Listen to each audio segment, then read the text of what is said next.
بسم الله الرحمن الرحيم: وحشرناهم فلم نغادر منهم أحدا.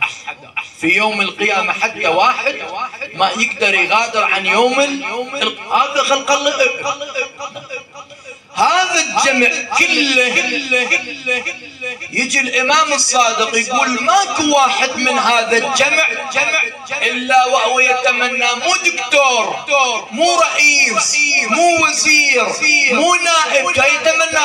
قال يتمنى أنه من زوار الحسين لما يرى كرامتهم على الله. هاي وجاء مو وجاء.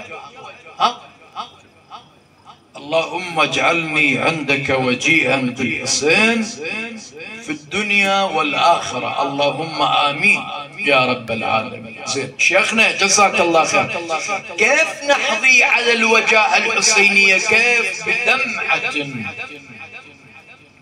بحنة، بأنة، بحرقة على مصيبة الحسين وآل الحسين. شو تقول انت؟ هاي العين اللي تبكي على الحسين تشوف حرام؟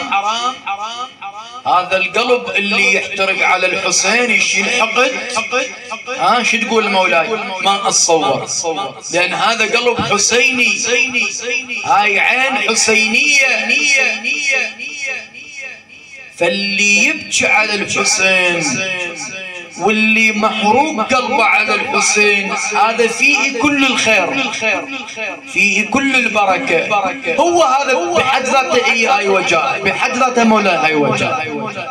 اللهم ارزقنا دمعة، لوعة، حنة، حرقة على مصيبة الحسين وآل الحسين. هج في مثل هذه الليالي والأيام يقولون رجع الركب الحسين للمدينة أو يدخل إلى دار الإمام الحسين. الحوراء زينب تقول لما دخلنا للدار تقول الزاد البكاء، حتى اللي ما كان يبكي لما دخل للدار شنو مولا؟ هم بكي. ليش سيدتي؟ قالت لأن هاي الأم دخلت للدار وشافت مكان ابنها، شو يصير بيها؟ لا بروح ابوه. هاي البنت شافت مكان ابوها. عليلة الحسين كانت منتظرة لين ما ترجع الحسين وسمعته بهذا الخبر المؤلم. الاخت شافت مكان اخوها. فالحوراء تقول انا دوري شنو؟ يعني بعد هي عالمة غير معلمة، تقول انا دوري بعد اصبر بالعائلة، اهدئ بالنسوة. مثلا اجل ليلى اقلها يا ليلى تعزي بعزاء الله، انتوا تبكين على ابنك، مو بس انتوا فاقده ولد، هاي رمله حالها من حالك، هاي الرباب حالها من حالك. اذا انتوا فقدتوا ولد واحد انا فقدت اولاد اثنين راحوا للكربلاء. فالحوراء تقول صار نوع من الهدوء، مو انقطاع بل نوع من الهدوء. تقول بهاي الأثناء وإذا بالمصيبة تجددت علي مرة ثانية. سيدتي كيف؟ قالت وإذا بالباب تقترب. تقول أكو واحد جاي يدق بي من مولاي، يدق بالباب. فقلت من الطارب؟ مولاي هاي الحدث يعني في مثل هذه الليلة. فقلت من الطارب؟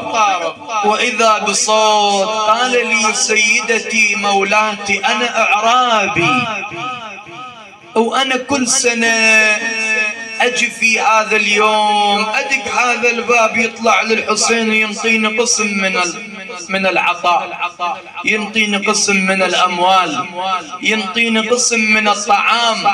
وبعد هذا اليوم يوم سيدتي أين مولاي أبي عبد الله الحسين؟ قالت يا أخ العرب إن مولاك الحسين في سفر ما موجود.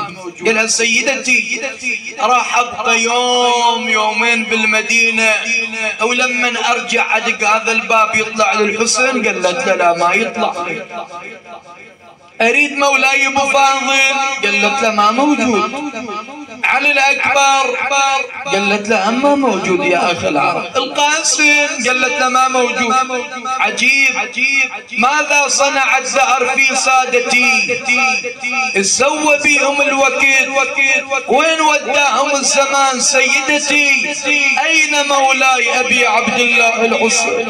وين الحسين؟ وين مولاي؟ متى يعود الحسين من سفره؟ ليه ما ترجع تقول له ما